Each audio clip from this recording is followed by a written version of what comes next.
Saludos a todos, bienvenidos al canal, gracias por estar aquí. Mi nombre es Cristian Jiménez. Desprofesionalizar la imaginación.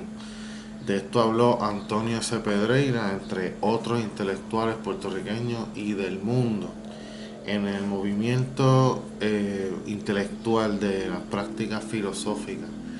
Que ya hay personas moviéndonos en torno a este nuevo movimiento de ver la filosofía como una práctica de vida, como parte de nuestras vidas.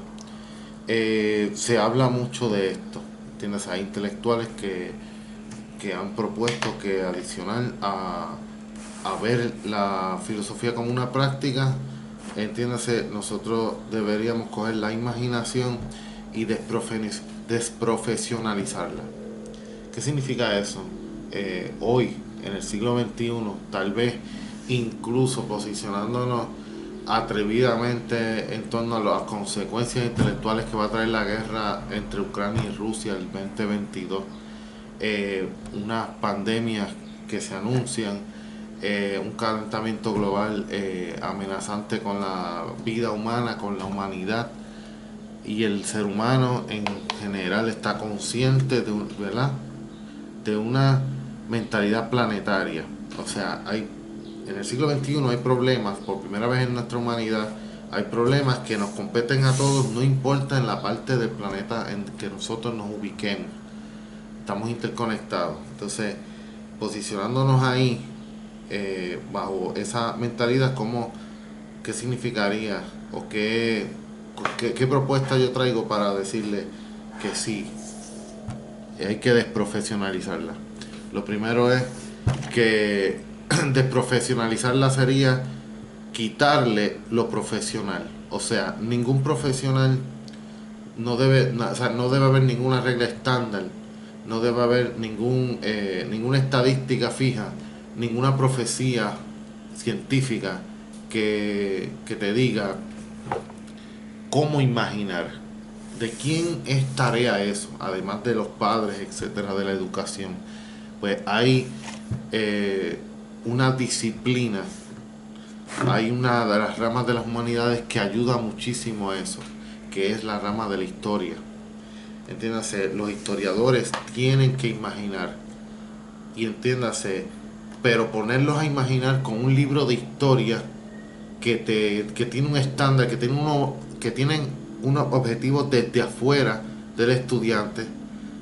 Se espera que el estudiante cumpla con tal o cual.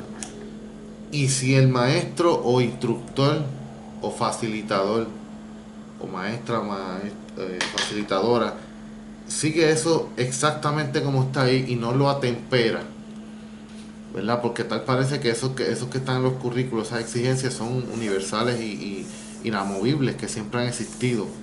Da la impresión de eso. Entonces el estudiante no tiene participación de la construcción de su manera de imaginar.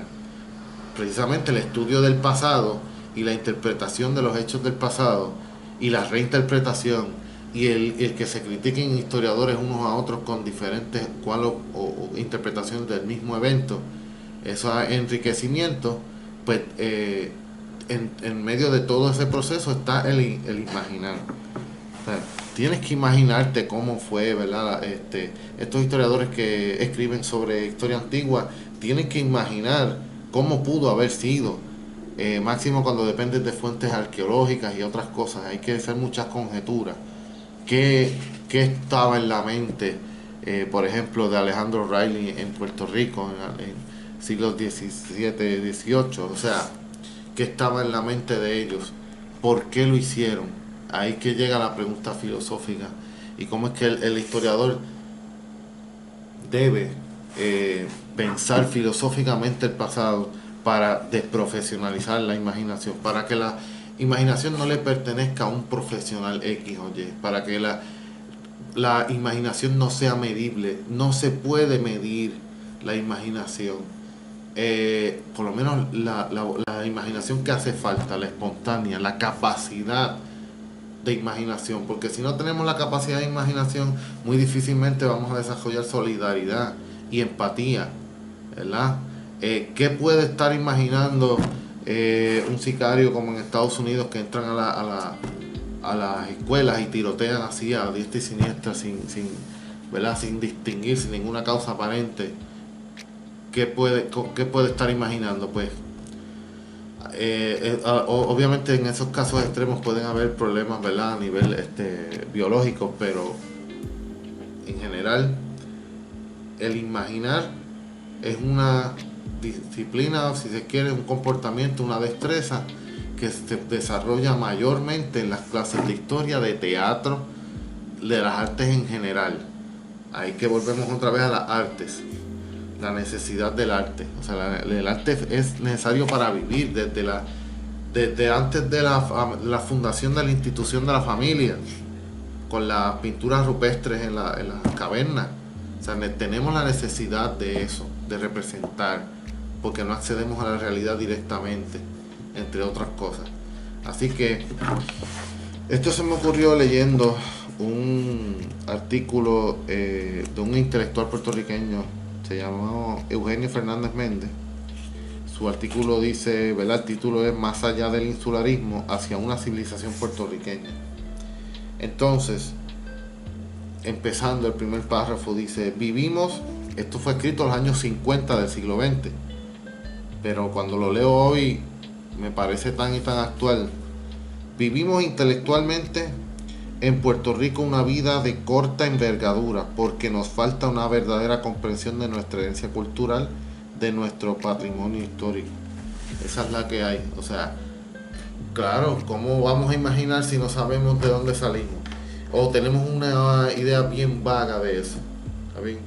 Así que, en ese sentido, pues yo creo que enriquecerse en la historia, no necesariamente irse a hacer un bachillerato en historia, pero sí el saber de historia te da temas de conversación, por ejemplo.